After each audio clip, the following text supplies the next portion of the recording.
we were one of the first crews actually to get out here yesterday morning, early yesterday morning, just hours after that tornado swept through this area. And I'm having chills actually standing here. And that prom after party was intended to be something fun, right? But it ended in complete chaos. And unfortunately, Fort Worth police tell us a 19-year-old man has died and 2 other people were injured. I told you about this car that you see over my shoulder at the top of the hour, but right now I want to focus on this vehicle. I spoke with the homeowners as they were getting ready for work this morning. I'm told both of their vehicles were damaged by that hailstorm that moved through here. Yeah, dear fans, including you, will be hyped for this game. The TCU Horned Frogs are looking to take on the Utah State Aggies in my hometown of Indianapolis, Indiana, later on tonight. But hey, they are not the only Texas team playing in this tournament. Well, Jason, I just want to give you some quick perspective of how important Miss Myrtle Polk is here to the South Oak Cliff community. I learned today she spent nearly 50 years working in Dallas ISD schools, as well as a monumental figure in this church. This is her home church I'm standing in front of. And now the very community that she helped raise, Jason, well, they are asking for your help.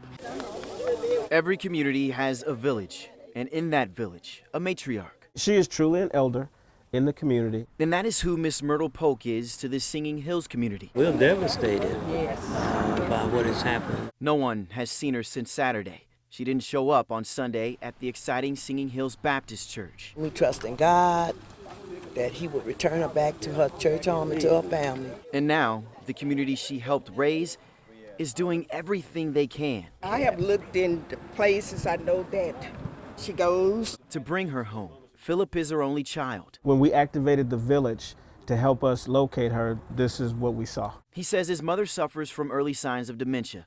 She's 88 years old, and she drives this car, a black Lexus ES330. If you see anything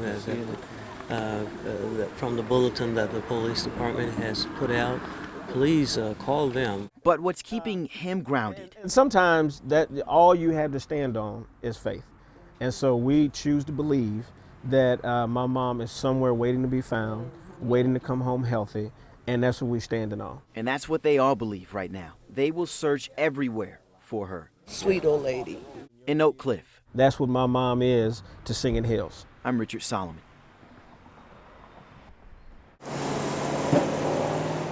If you ever needed proof that anybody else would have died from this, miracles are real, anybody else would have died from this, just talk to Sharita Smith about the one that she's holding on to. That's all I see is my baby laying in the street and those cars. Her daughter, 21-year-old Sasha Smith, it was just too fast. Almost died Sunday morning. It was too fast. It almost happened on this stretch of FM 917 in Mansfield. I call it a miracle because my baby's alive. The two were headed back home to Cleburne. Sharita picked up Sasha because she didn't want to drive. She had been drinking that night. They were cracking jokes per usual when all of a sudden, it was like she twisted out of the truck and I leaned and I said, "Sasha," but she was gone. Her mother says the door of the old truck didn't close properly. Seconds later, she was hit by 2 oncoming vehicles.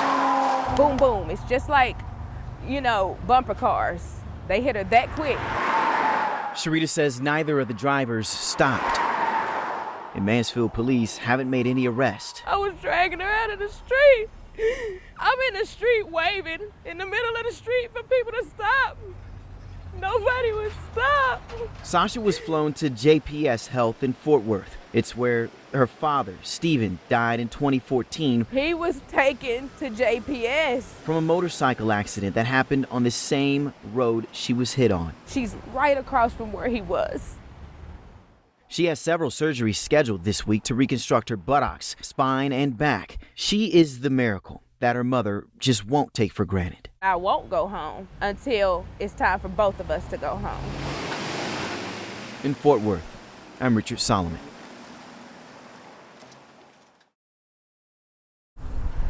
Look closely beneath all the rubble, the ash, and you'll see the memories. This was my first job. This is where I met my husband. This is where I created my family. Memories created by Virginia Alcaraz and her family at La Fiesta in Cleburne. All our hard works, and it's just lost in one blink of an eye. A building that's been here since 1972. Originally opened as Jose's Restaurant, renamed as La Fiesta and bought under new ownership in the early 2000s. Right now, we're standing in just the entrance. This was our office. But on Monday morning, an ending no one was ready for. Everything's lost, everything that we worked so hard to keep up with, and it's just gone. Cleburne Fire says they got the call around 1:13 Monday morning of a fire.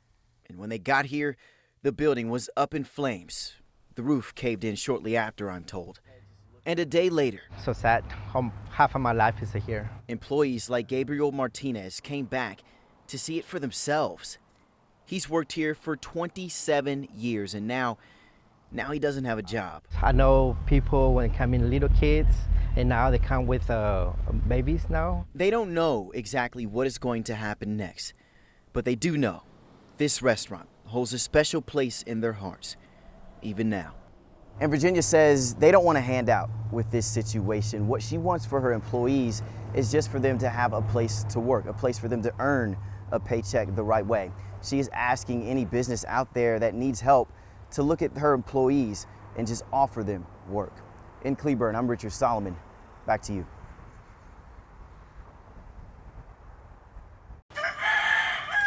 Every day starts the exact same way for Jared Howard. Come on. Grooming, cleaning, and feeding. A brush and a saddle are all he needs for work. Every day, spending hours and hours on his farm as the owner of 2R Equine, an equestrian center in Fort Worth. I can come out here and shovel poop for 8 hours and just be, perfect. It's a legacy he's working to create as a cowboy.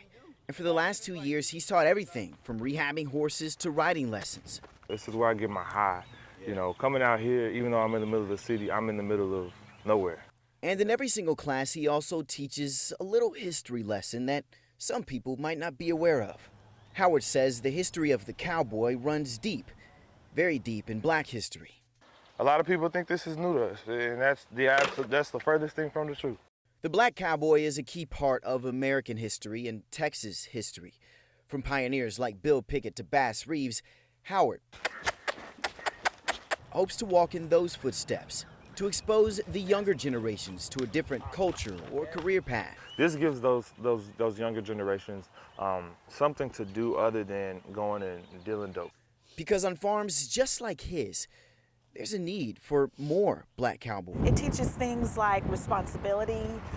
It teaches you an appreciation for nature. And Dia Barry Mitchell backs up that claim.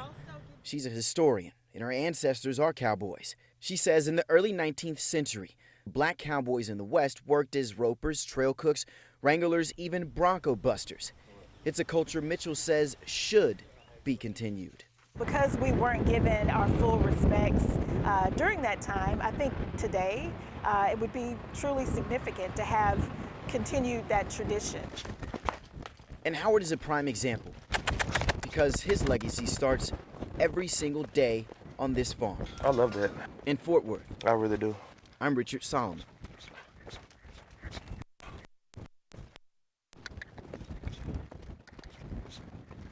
Easy, easy.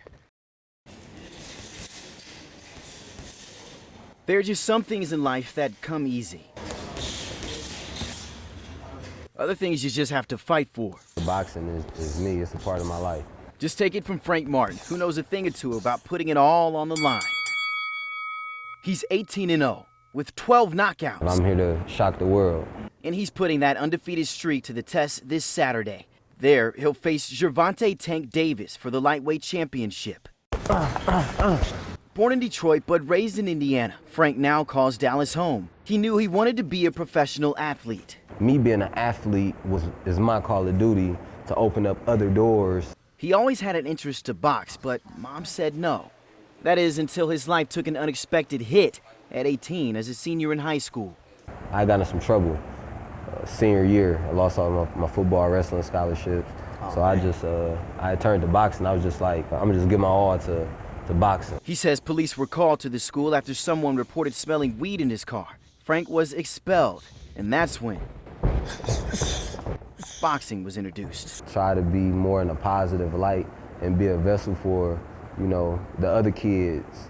It's a lot of us that's always in a negative light. He learned that by surrounding himself with the right people, and also mentorship, like his coach, Derek James. Life is about being tough, being resilient, and at the same time being able to endure.